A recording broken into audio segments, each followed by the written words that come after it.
E eu quero deixar aqui um destaque para vocês hoje sobre HGRE. Nós vamos falar aqui bastante sobre o fundo, muita informação legal aqui para vocês, que a gente vai compartilhar nesse momento aqui, onde a gente vai fazer alguns destaques, né? Lembrando que o fundo caiu bastante, então muita gente ficou questionando, querendo saber o que pode ter acontecido com o fundo, e a gente vai tentar colocar nessa perspectiva. Mas antes quero lembrar todos vocês aqui de curtirem o vídeo, compartilhar com os amigos, compartilhar com as pessoas. Tem um material disponível aqui para vocês que vocês podem acessar também, então tem bastante coisa aqui que vocês podem acessar, bem legal, bem bacana. Vamos lá falar um pouquinho sobre o HGRE. Live hoje, dia 12 de janeiro, aqui com vocês. Vamos lá? O fundo ele tem um patrimônio de 2,7 bilhões de reais, né? Desculpe, minto. O HGRE tem um patrimônio de 1,9 bilhões, ele é o terceiro fundo aí de tamanho em termos de lajes corporativas, e fica atrás apenas do BRCR com 2,7 bi e com o JSRE com 2,4 bi. E tem vários outros aí na sequência. GTWR, que curiosamente é um fundo monoativo, né? Curiosamente, PVBI, um fundo premium, RBRP, que é um fundo híbrido, mas tem mais foco em lajes corporativas também, Vino, Rect, Torre Norte, que também é um monoativo, e o RCRB.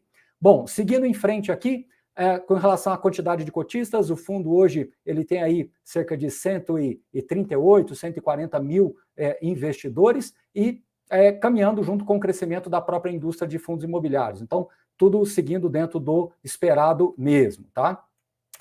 Falando um pouquinho mais para frente, aqui tem os ativos do fundo, né? Não sei se vocês vão conseguir enxergar melhor, deixa eu fazer assim, talvez vocês enxerguem melhor. Então aqui tem os ativos do fundo, onde mostra para vocês principalmente aqui que tem um portfólio híbrido, né? Composto aí com vários tipos de imóveis e de localizações. Então você tem tanto os ativos mais concentrados aqui na região metropolitana de São Paulo, eu também estou aqui aproximando para ver com vocês, na região metropolitana de São Paulo, da mesma forma também que tem ativos em outros estados, né? Rio de Janeiro, Paraná, Rio Grande do Sul, e aí já entra um pouco do que a gente sempre fala, e foi uma das perguntas que chegou, né? Qual que é a maior dificuldade que o HGRE tem? É exatamente conseguir fazer esse combo aí de sub-regiões, não só em São Paulo, mas de outras cidades que tem um pouco dessa dificuldade também de você conseguir fazer esse acesso, né, de novas locações, renegociações de aluguel. Então aqui esse mapa ele é bem interessante, eu coloquei bem ampliado aí para que vocês possam visualizar justamente esta capacidade do ativo de gerar receitas em múltiplos estados. O que é positivo pela diversificação, mas, por outro lado, é um ponto de atenção dada a dificuldade que você tem de realizar novas locações. Daqui a pouco a gente vai até colocar um gráfico aqui para vocês da vacância histórica, etc. E vamos falar um pouquinho sobre isso, tá? Então, o fundo, ele veio se reinventando nesses últimos anos, fez várias vendas específicas em momentos anteriores do mercado e hoje tenta se reposicionar principalmente com reformas, retrofits, aquisições que foram feitas recentemente, buscando essa reciclagem também de portfólio, com venda de imóveis. Tudo isso a gente vai falando aqui até para responder as perguntas para vocês. Seguindo em frente, deixa eu voltar aqui, eu não sei se assim fica melhor ou se talvez assim, espera aí.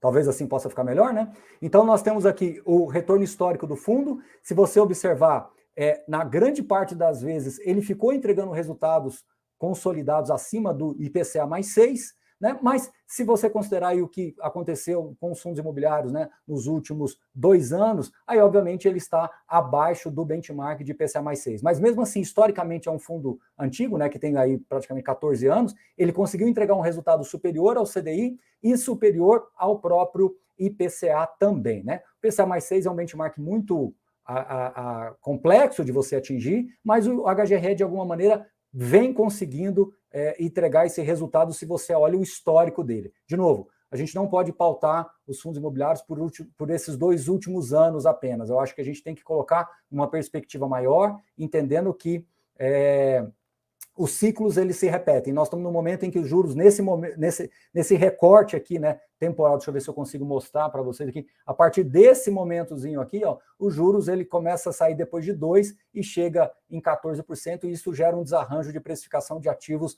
naturalmente. Então, se você observar, na maior parte do tempo, o HGRE conseguiu entregar um resultado consolidado acima do IPCA mais 6, o que é um excelente retorno aí quando você observa. Mas na reta final aí, esse escorregão, que não é exclusivo do HGRE, eu acho que isso é uma consequência natural do próprio mercado que a gente tem observado.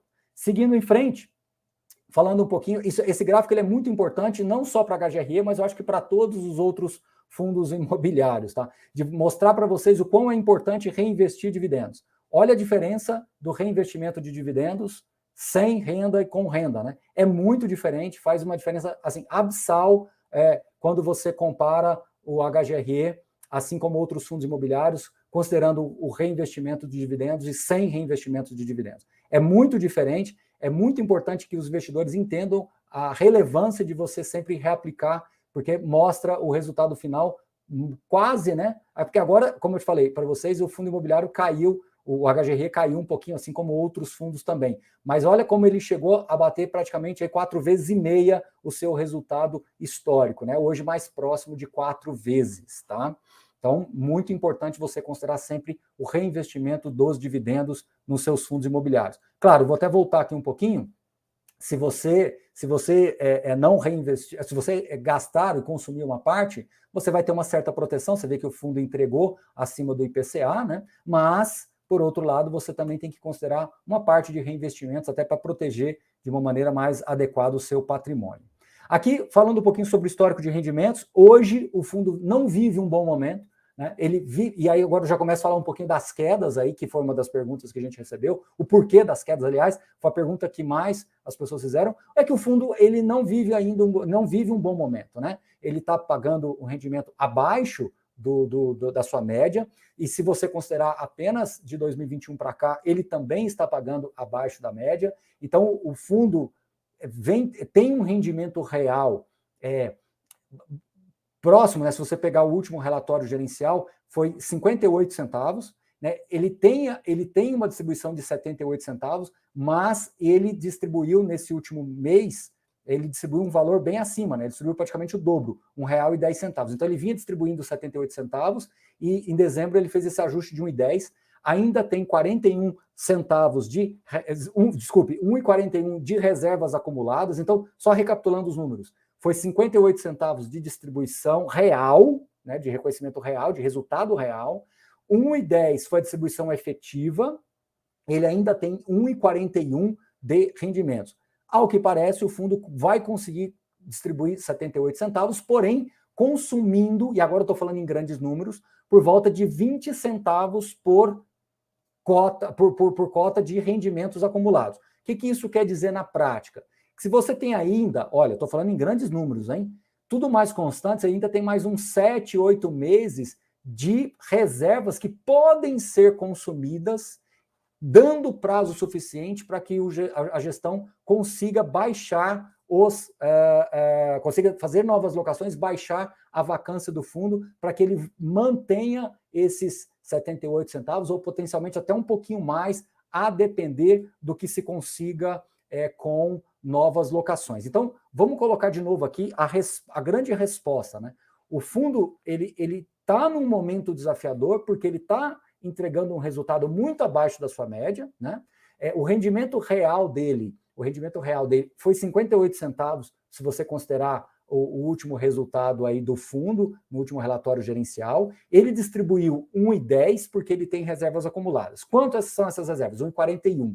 Se você fizer uma conta e entender que ele consome em torno de 20 centavos por mês, você entende que depois ali de 7 meses, ele já começa a ter um pouco de dificuldade de manter esse rendimento em 78. Por outro lado, você tem o recurso da gestão ativa, que pode se vender novos ativos, como vendeu-se recentemente o Verbo Divino, ou você pode, inclusive, fazer uma outra coisa, que é buscar uma forma de criar com novas locações, mais rendimentos também. Então, você tem essas duas possibilidades para o HGRE, que é a venda de ativos, reconhecimento de ganho de capital para manter os rendimentos, ou novas locações que vão naturalmente puxar os rendimentos reais para cima. De toda forma, o que eu preciso mostrar aqui para vocês é que o tempo da CSHG, na minha opinião, ele é de 6 a 8 meses para que alguma coisa mais relevante aconteça no fundo. Seja venda, seja novas locações.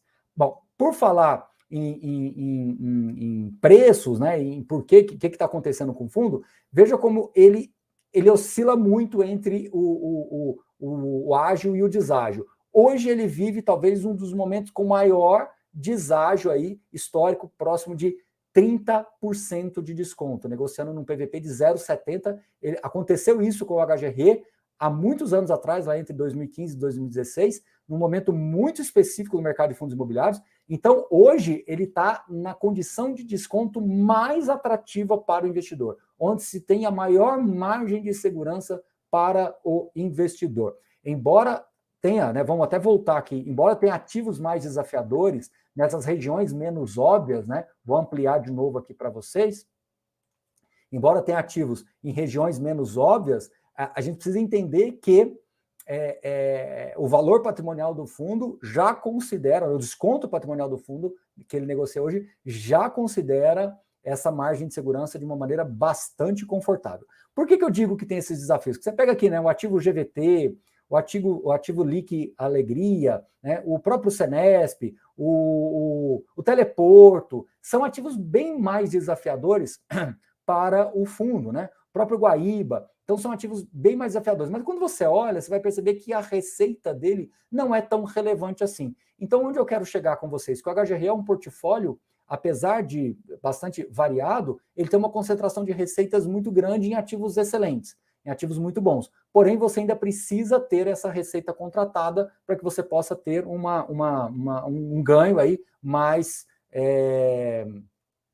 significativo de valorização patrimonial, né? Hoje a cota patrimonial dele está mais próxima ali de 160 e o fundo negociando aí perto de R$112 por cota. Então, é uma diferença muito significativa. Vamos passar aqui, vamos seguir em frente. Agora vamos falar um pouquinho da vacância física histórica, também aí acima da média, a média 18,5, quando a gente considera lá desde 2014, e hoje ele está negociando com uma vacância mais próxima de 22%, 21,6%, 21,4%, ou seja, também acima da sua média histórica. Considerando que pode-se ocorrer novas locações, principalmente na Torre Martiniano, que é um ativo muito relevante, ou tende a ser muito relevante para o fundo, é natural e se espera que você, ao reduzir a vacância, aumente a renda base do fundo, tá bom? Alguém perguntando aí sobre a questão da receita da TOTVS, inclusive foi uma das perguntas que também chegou. É um ponto de atenção, sim, você tem, eu vou até voltar aqui para vocês perceberem, ele tem uma representatividade muito grande na receita da TOTVS, né? Então, é muito significativo aí, praticamente 26% das receitas, é um ponto de atenção, sim, que tem que ser observado, tá? Seguindo em frente, a cotação caiu muito, essa foi a grande pergunta que foi feita, por que o fundo está caindo? Na minha opinião, o fundo vive um momento desafiador, a indústria de fundos imobiliários vive um momento desafiador, essa queda aí de 8, 9%, ela é reflexo desse momento desafiador, o HGRE tinha se segurado até um pouco mais do que os seus pares, né? Quais são os seus pares? BRCR, JSRE, aquele outro gráfico que eu mostrei para vocês lá com outros fundos, né? O próprio RBRP, o Rio Bravo Renda Corporativa, são seus pares diretos aí. Ele havia se segurado e agora ele começa a ter essa queda como reflexo natural aí do próprio mercado, tá? Então, não está acontecendo nada de errado com o fundo, pelo menos até onde a gente acompanha e sabe, mas, por outro lado, você entende que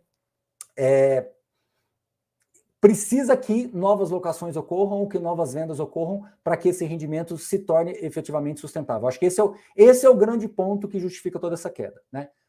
Embora você tenha um momento desafiador, mas tem essa questão também que precisa ser observada, né? Então, as perguntas que chegaram aqui para a gente, a gente foi respondendo através desse gráfico, né? O fundo está caindo por causa da vacância, já foi respondido. O portfólio é ruim. Eu não acho o portfólio ruim. Eu acho que o portfólio do HGRE é um portfólio muito bom, porém tem ativos ali muito desafiadores. A questão é que esses ativos muito desafiadores, eles não têm uma representatividade muito elevada no fundo, né? Então, isso já é um ponto de suavização. As obras do Martiniano, uma pergunta também que foi realizada, já estão praticamente concluídas, né? Então o ativo, inclusive, a gestão, inclusive, já está tentando trabalhar com locações ali, com visitas que já estão ocorrendo. Então, a entrega vai ser agora, nesse primeiro semestre, invariavelmente, tá? A redução da vacância tem uma forte relação com a Torre Martiniano, é importante que essa vacância seja superada pela Torre Martiniano, tá? Então isso é importantíssimo. Para quem não entendeu a questão do rendimento, quando você vai observar a DRE do fundo, você percebe que o rendimento sem ganho de capital ele é próximo de 58 centavos. E o rendimento base que a gestão tem feito é de 78. Então você tem uma diferença de 20 centavos. Só que ele tem 1,41.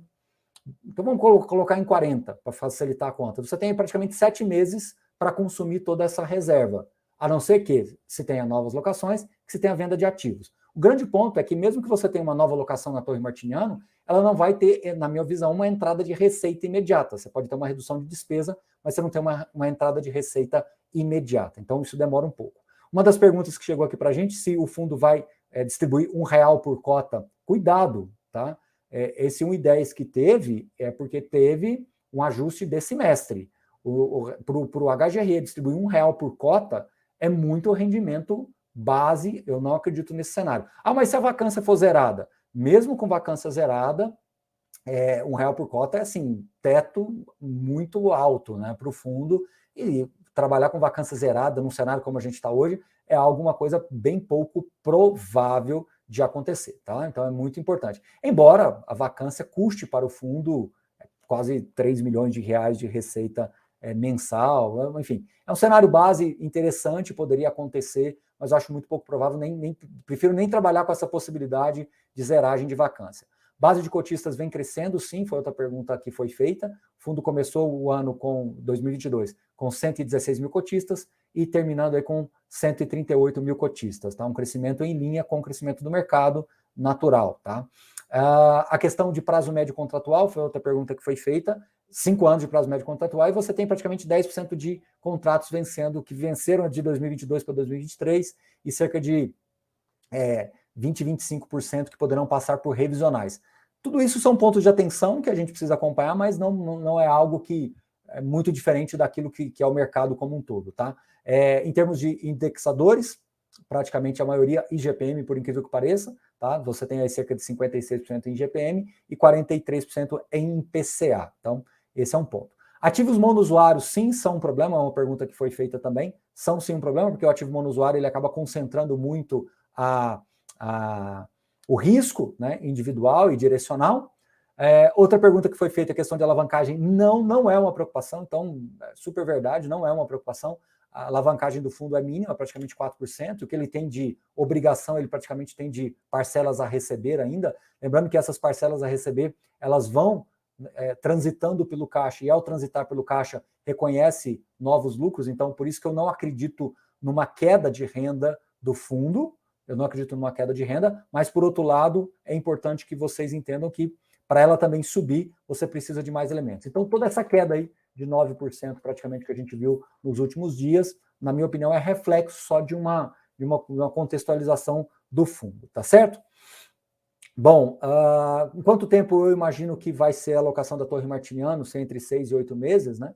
É muito difícil falar disso, né? Porque a tomada de decisões das empresas, elas são muito sensíveis à economia. Mas eu acho que sim, ao longo de 2023, deve ter novas locações na Torre, deve ter o início das locações na Torre Martiniano. Por outro lado, tem ativos ali mais desafiadores também, que precisam ser melhor acompanhados, e isso, enfim, é algo que a gente precisa ver ainda acontecer, tá? Bom, o que mais? Deixa eu voltar aqui. Deixa eu ver se tem mais alguma coisa. Fizeram uma pergunta, né? Se loca mais rápido no Torre Martiniano ou no River One? Bom, se eu pensar em quantidade de locação, eu acho que Torre Martiniano tende a ser mais rápido do que o River One. Por outro lado, no River One, você já tem o início das locações, você já está num estágio um pouquinho diferente, então não é tão sensato assim você comparar os dois. Mas, assim, na minha opinião, o Martiniano pode acelerar as locações depois que elas efetivamente começarem. Tá? O River One está numa região mais específica, o Martiniano é uma região talvez um pouco mais óbvia ali na Paulista, tá? Na região da Paulista. Bom, ok. Uma pergunta que é verdadeira.